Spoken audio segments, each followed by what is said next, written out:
Hello friends, in this video we are going to study refraction at spherical surface. हमने देखा था refraction at the flat surface, ऐसा कुछ। ये surface क्या होती है?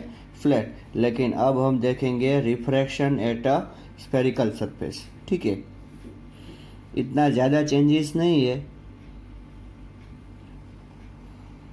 सोचो कि ये स्फेरिकल सरफेस है, ठीक है, और ये है प्रिंसिपल एक्सिस। सोचो कि ये है पी, इसको पोल नहीं बोलेंगे, ठीक है। और ये जो स्फेरिकल है उसका सेंटर सोचो कि कहीं यहाँ पर है सेंटर, ठीक है। और इसको जिस मीडियम में रखा है उस मीडियम की रिफ्रैक्टिव इंडेक्स है n1 एंड उस स्फेरिकल की सरफेस की रिफ्रैक्टिव इंडेक्स है n2, ठीक है। ऑब्जेक्ट को हमने कहीं यहाँ रख दिया है। सोचो कि ये है ऑब्जेक्ट, ओ पॉइंट ऑब्जेक्ट है, ठीक है। ओ कौन है? मैं सब कुछ यहाँ पे लिख देता हूँ। ओ इज पॉइंट ऑब्जेक्ट, ठीक है। और ये है n1, ये है n2। n1 क्या है? Refractive index of medium in which spherical surface is placed, ठीक है। और n2 क्या है? Refractive index of material of spherical surface, ठीक है। ये रिफ्रैक्टिव इंडेक्स है इस मटेरियल की, ठीक है। अब सोचो कि एक लाइन इधर से गई, रे ऑफ लाइट। यहाँ पर अगर हमें नॉर्मल ड्रॉ करना हो तो कैसे ड्रॉ करेंगे? Very simple, we have to consider a line from center, straight line from the center. Now this is angle of incidence, and here light is going from rarer medium to denser medium, so it will go nearer the normal, okay, towards the normal, sorry, not nearer the normal। तो light कहीं ऐसे जाएगी, ठीक है। ये सीधी जाएगी, मैंने थोड़ी सी कर्व कर दी है। और सोचो कि एक लाइट यहाँ से ऐसे गई। यहाँ अगर नॉर्मल ड्रॉ करना चाहे तो सेंटर से लाइन खींचनी पड़ेगी, तो वही है एक्सिस, तो ये लाइन सीधी ही जाएगी। और यहाँ पर आपको क्या मिलेगी? इमेज मिलेगी। ओ क्या है? ऑब्जेक्ट। और ओ डैश क्या है? इमेज, ठीक है। हाँ, ये लाइन एकदम स्ट्रेट है, आप उसको स्ट्रेट कंसीडर करो, ठीक है। ये है नॉर्मल, कौन? ये वाला, ठीक है। तो ये नॉर्मल के साथ जो ये रे एंगल बनाएगी वो है एंगल ऑफ रिफ्रैक्शन, ठीक है। मैं यहाँ से एक, सोचो कि इस पॉइंट का नाम है Q, एक स्ट्रेट ड्रॉ करता हूँ, स्ट्रेट प्रोजेक्शन P डैश पर, ठीक है। ये बहुत छोटा है, ऐसा हम कंसिडर करेंगे। ये P डैश बहुत छोटा है। सोचो कि ये एंगल है अल्फ़ा, ये एंगल है बीटा, और ये एंगल है गामा। ये है अल्फ़ा, ये है बीटा, और ये एंगल है gamma. Alpha, beta and gamma, ठीक है। अभी हमारे पास एक ट्रायंगल है। उससे पहले मैं आपको एक एक्सटीरियर एंगल की थियरी बोल देता हूँ। एक्सटीरियर एंगल की थियरी क्या होती है? सोचो कि ये ट्रायंगल है, ठीक है, तो इसको बोलते हैं एक्सटीरियर एंगल। क्या बोलते हैं इसको? Exterior angle. तो ये सोचो कि ये एंगल है अल्फ़ा, ये सोचो कि ये है बीटा, और ये है गामा। तो alpha is equals to beta plus gamma होता है, ऐसा क्यों? देखो ये जे अल्फा प्लस बीटा, सोचो कि ये एंगल है डेल्टा, ठीक है। मैं थोड़ा बड़ा ड्रॉ करता हूँ, यहाँ पे ड्रॉ कर देता हूँ।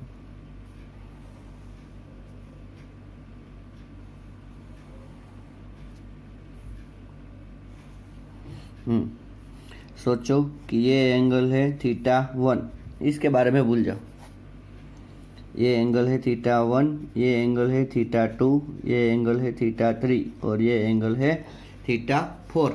तो θ2 plus θ3 plus θ4, θ2 plus θ3 plus θ4 is equal to कितना होता है? 180। ठीक उसी तरह θ4 प्लस θ1 इज इक्वल टू भी क्या होगा? 180। देखो ये पूरा एंगल है ना, स्ट्रेट एंगल, वो 180 होता है। तो इन दोनों में से हम क्या बोल सकते हैं? देखो यहाँ पर भी θ4 है, यहाँ पर भी, तो θ1 इज इक्वल टू क्या होगा? θ2 प्लस θ3, θ2 प्लस θ3, ठीक है, ऐसा होता है। अभी मैं यहाँ पर ट्राइंगल लेता हूँ, इसको बोलते हैं एक्सटीरियर एंगल। θ1 कौन है? एक्सटीरियर एंगल, ठीक है। अभी हम ट्राइंगल लेंगे, इन ट्राइंगल ओ क्यू सी, देखो अच्छी तरीके से, ये है O Q C, in triangle O Q C. I exterior angle है ना, तो उसके अपोजिट एंगल कौन कौन से हुए? बीटा और अल्फा। कौन कौन से अपोजिट हुए? बीटा और अल्फा। तो ये क्या होगा? Alpha plus beta, sorry for the disturbance. ये है मतलब कि अपोजिट एंगल। देखो θ1 इज इक्वल टू क्या होता है? θ2 प्लस θ3। सोचो कि हमने इधर एक लाइन और लगा दी और ये हो गया θ5, तो θ5 इज इक्वल टू होगा θ3 प्लस θ4। इसी तरह सोचो कि यहाँ पर हो गया θ6, तो θ6 इज इक्वल टू होगा θ2 प्लस θ4। तो इसी तरह यहाँ पर I इज इक्वल टू क्या होगा? उसके अपोजिट दोनों एंगल, अल्फा प्लस बीटा, ठीक है। और फिर उसी तरह एक ट्राइंगल और लेते हैं, क्यू सी ओ डैश। कौन सा? क्यू सी ओ डैश, ये वाला ट्राइंगल। तो उसमें एक्सटीरियर एंगल कौन है? बीटा। तो बीटा इज इक्वल टू क्या होगा? R plus gamma. ये है आर और ये है गामा, तो बीटा इज इक्वल टू हो गया आर प्लस गामा, ठीक है। तो यहाँ पर हमें क्या मिला? I is equal to alpha plus beta, और इज इक्वल टू यहाँ पर क्या मिला? Beta is equal to R plus gamma. तो यहाँ पर आर क्या होगा? बीटा माइनस गामा, ठीक है। अभी क्यू पर स्नेल्स लॉ लगाएंगे, अप्लाइंग स्नेल्स लॉ। देखो ऐसे लाइन में ही लिखते जाना है, ठीक है, ये आपको नहीं लिखना है, ऐसे ही लिखते जाना है। Applying Snell's law at Q, क्या कहाँ पर लगाएंगे? क्यू। तो क्या आएगा? n1 sine I is equals to n2 sine R. n1 sine I is equal to n2 sine R, जिसको हम n1 I is equal to n2 R ऐसा भी बोल सकते हैं, ठीक है। तो हम क्या लिख देंगे यहाँ पर? n1 I is equal to alpha plus beta. देखो हमने पहले भी देखा था कि छोटा एंगल होता है तो sine I equal to I होता है, ठीक उसी तरह यहाँ पे sine I is equal to I हुआ और sine R equal to R. तो आर इज इक्वल टू क्या है हमारे पास? बीटा माइनस गामा, ठीक है। अभी हम alpha is equal to tan alpha लेंगे। देखो sine alpha is equal to alpha और alpha is equal to tan alpha, ऐसा ले सकते हैं। तो इसी तरह देखो यहाँ पर अगर मैं अल्फा लिखूँ तो अल्फा इज इक्वल टू क्या होगा? Q P dash upon O P dash, ठीक है। बीटा इज इक्वल टू क्या होगा? Q P dash upon P dash C.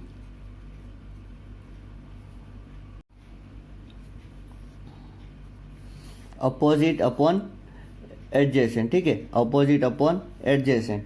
ठीक उसी तरह गामा इज इक्वल टू क्या होगा,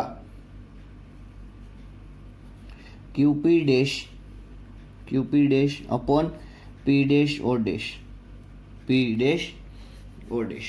ठीक है, देखो alpha is equal to opposite upon adjacent, यहाँ पर बीटा इज इक्वल्स टू, देखो हम इसको इग्नोर करेंगे, ठीक है, इसको नियरली हम ऐसा राइट एंगल ट्राइंगल कंसीडर कर देंगे, ठीक है। तो Q P dash upon O P dash, Q P dash upon P dash C. अब मैं एक चीज़ आपको बोल दूँ, इसको हम ऑब्जेक्ट डिस्टेंस बोल रहे थे साइन कन्वेंशन के मुताबिक, ये होगा माइनस यू, ठीक है। साइन कन्वेंशन अगर आपको नहीं पता तो आप पिछले वीडियो देख सकते हो। पी डैश सी ये होगा आर, पॉजिटिव आर होगा, ठीक है।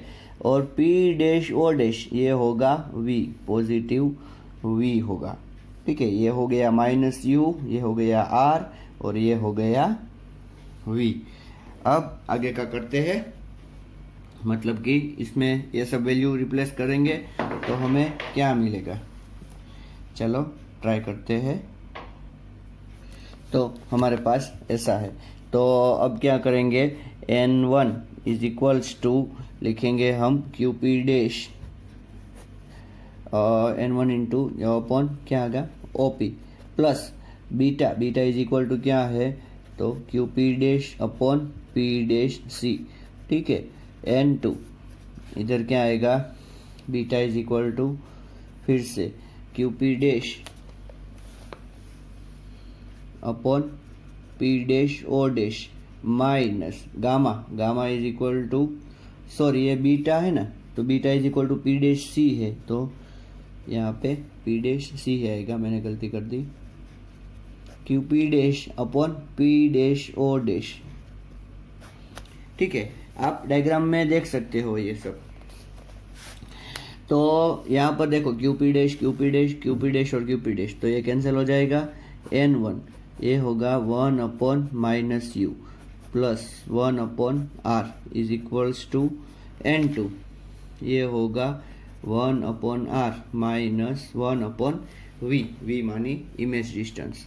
तो हम इसको क्या लिख सकते हैं, implies minus N1 upon U plus N1 upon R is equals to N2 upon R minus N2 upon V. तो देखो इस N2 अपॉन वी को इधर लाएंगे तो बन जाएगा N2 upon V minus N1 upon U is equals to, इसको उधर लेके जाएंगे तो हम ऐसा लिख सकते हैं N2 minus N1 upon R. ये इक्वेशन बहुत बहुत इम्पोर्टेंट है, ठीक है। आप सब लोग इसको दो बार डिराइव करके देखें। ये है जब लाइट कैसे जा रही हो, मीडियम 1 से मीडियम 2, ठीक है। अगर लाइट मीडियम 2 से मीडियम 1 जाए तो क्या होगा, तो उसके लिए हमको N1 को बनाना पड़ेगा N2 और N2 को बनाना पड़ेगा N1। तो उसके लिए क्या बनेंगे, N1 upon V minus N2 upon U is equals to N1 minus N2 upon R, ठीक है। 1 से 2 में जा रही है, देखो यहाँ लाइट 1 से 2 में जा रही है, इसीलिए ये आया। अगर 2 से 1 में जाती, बाहर आती, ठीक है ना, यहाँ पर लाइट ये 1 है 2 है, 1 से 2 में जा रही है और यहाँ पर लाइट 2 से 1 में आएगी, ठीक है। तो ये हो गया refraction at the spherical surface. अब इसके बेसिस पे हम देखेंगे लेंस मेकर्स फॉर्मूला। ये भी बहुत इम्पोर्टेंट फॉर्मूला है और ये 3 या 4 मार्क्स के लिए आता है, लेंस मेकर्स फॉर्मूला, ठीक है। तो पहले हम क्या कंसिडर करेंगे, एक थीन लेंस। कैसा लेंस, थीन।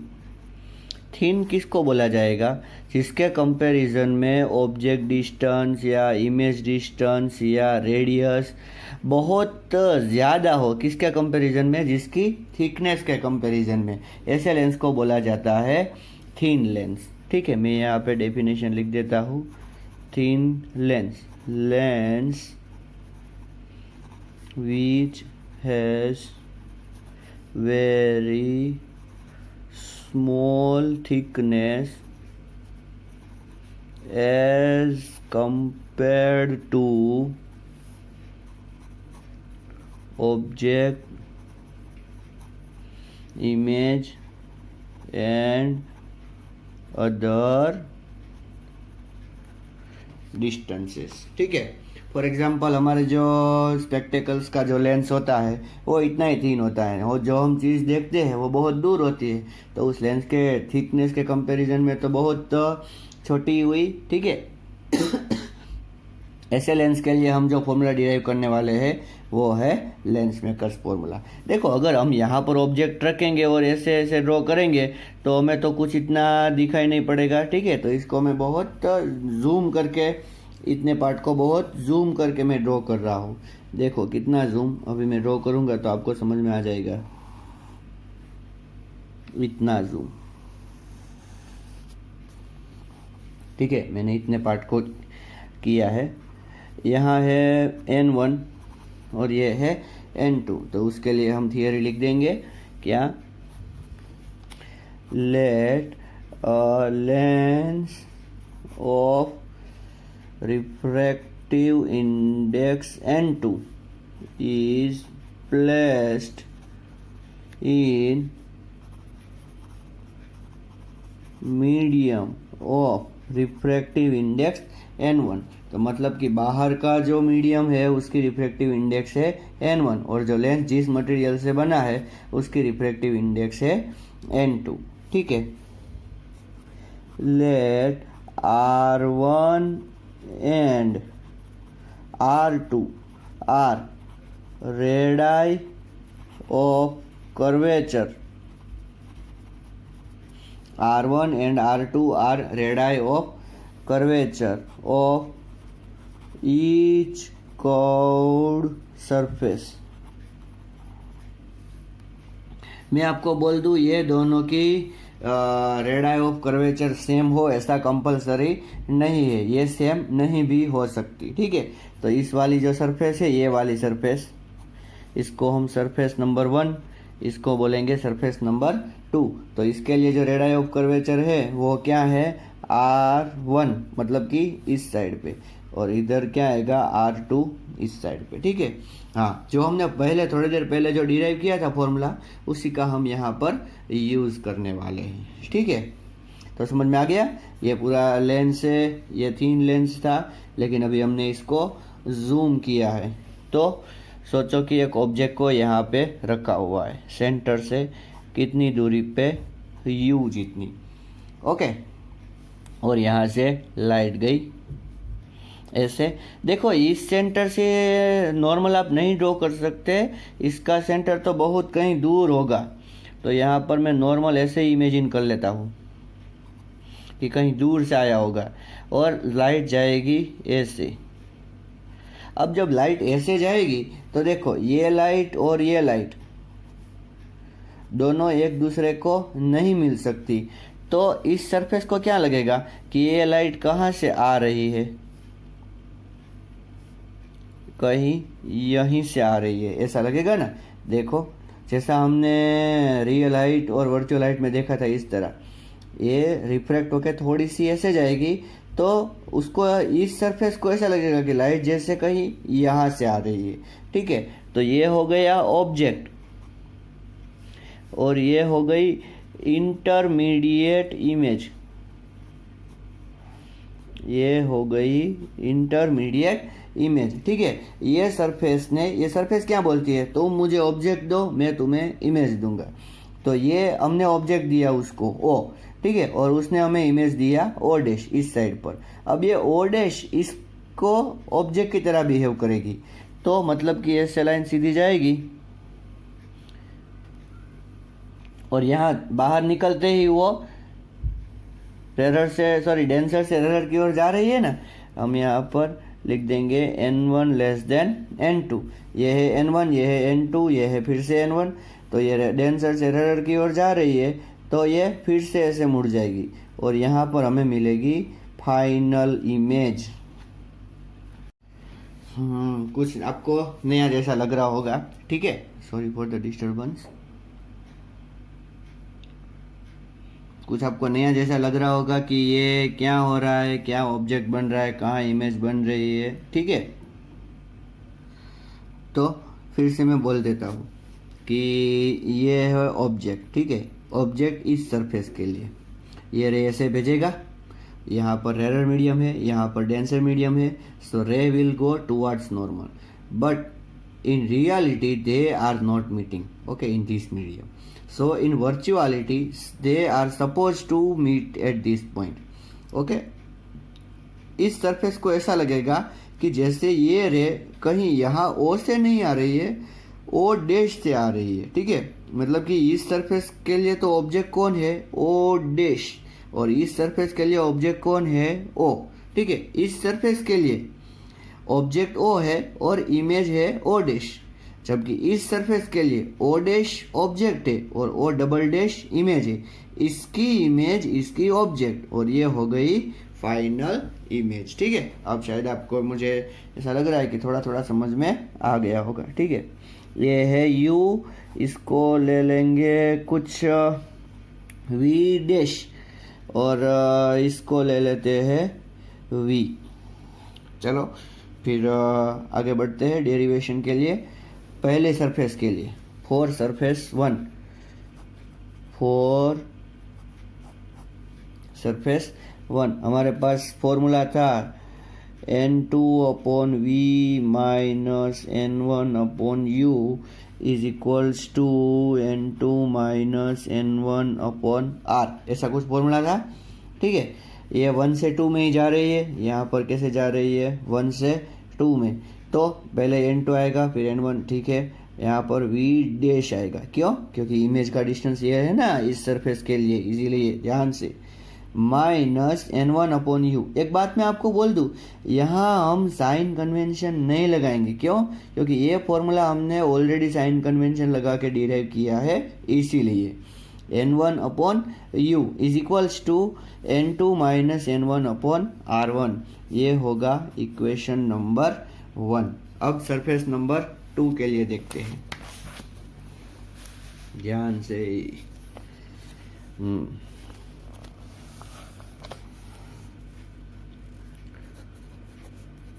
फॉर S2 यहाँ पर रे कैसे जा रही है, 2 से 1, द रे is going from 2 to 1, therefore n1 upon something minus n2 upon something is equals to n1 minus n2 upon r2। चलो मुझे इतना याद है, ये क्या होगा, यहाँ पर इमेज डिस्टेंस है ना, इमेज डिस्टेंस मतलब कि यहाँ पर फाइनल इमेज क्या मिली थी, v, और यहाँ पर ऑब्जेक्ट डिस्टेंस, तो सेकंड सरफेस के लिए ऑब्जेक्ट था कौन, देखते हैं।